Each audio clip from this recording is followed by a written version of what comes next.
Bonjour les pneus fumants. Il y a des marques automobiles que l'on associe automatiquement à un type de carrosserie.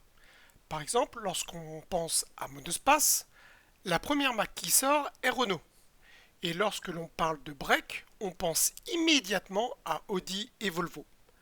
Alors que les breaks allemands se singularisent par leur élégance et leur sportivité, les breaks suédois se caractérisent par leur volume et leur praticité.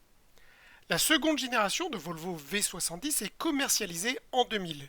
Et comme son nom ne l'indique pas du tout, il est la version break de la berline S60. Le V70, deuxième du nom, succède à la première génération qui n'était qu'un renommage de la Volvo 850 break suite à son restylage en 1996. Comme toute bonne Volvo de l'époque, le sérieux de construction et la finition sont les maîtres mots de cette V70 de seconde génération.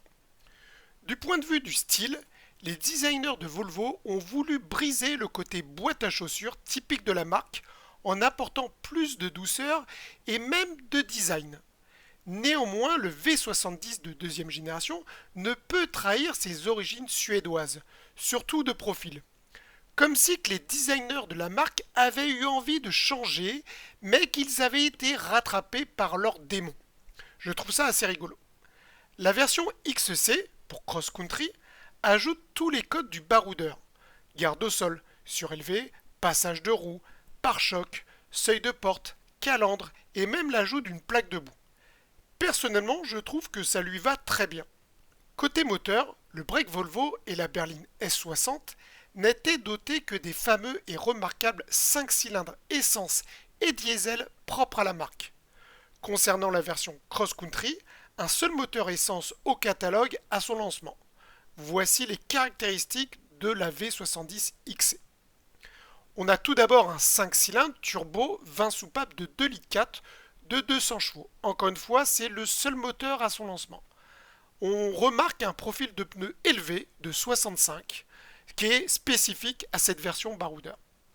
Comme tout bon break Volvo, le volume du coffre est important et va de 485 litres à plus de 1600 litres.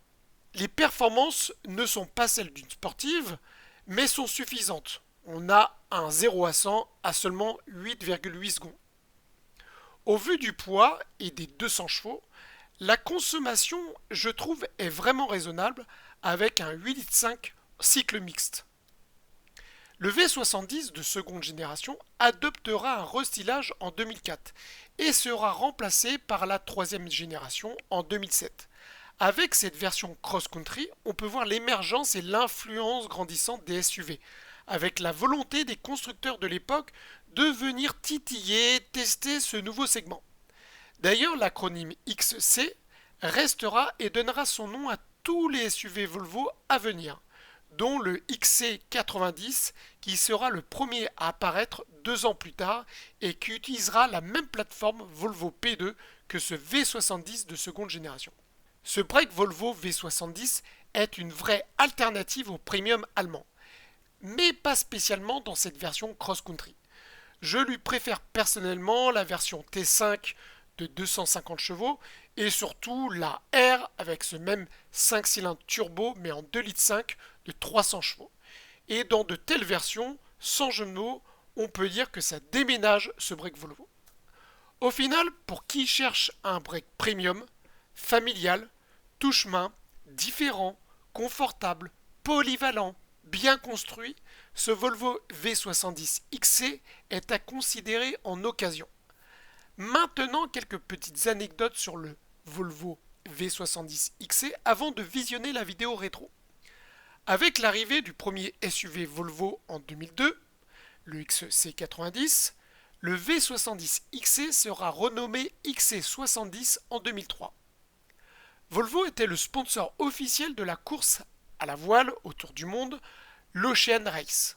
Afin de fêter ça, Volvo commercialisera une version Ocean Race Special Edition de son break baroudeur.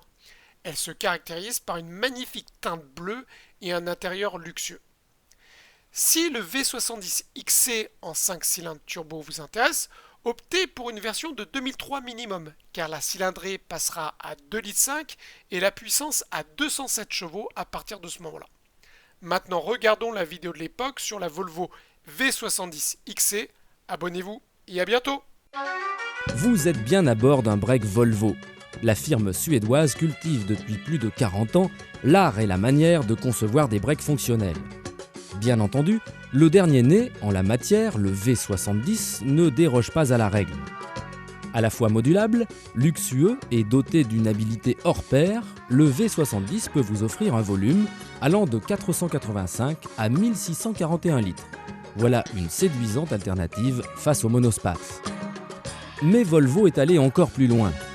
Son break fétiche est transformé en un véhicule tout-chemin répondant au nom évocateur de cross-country.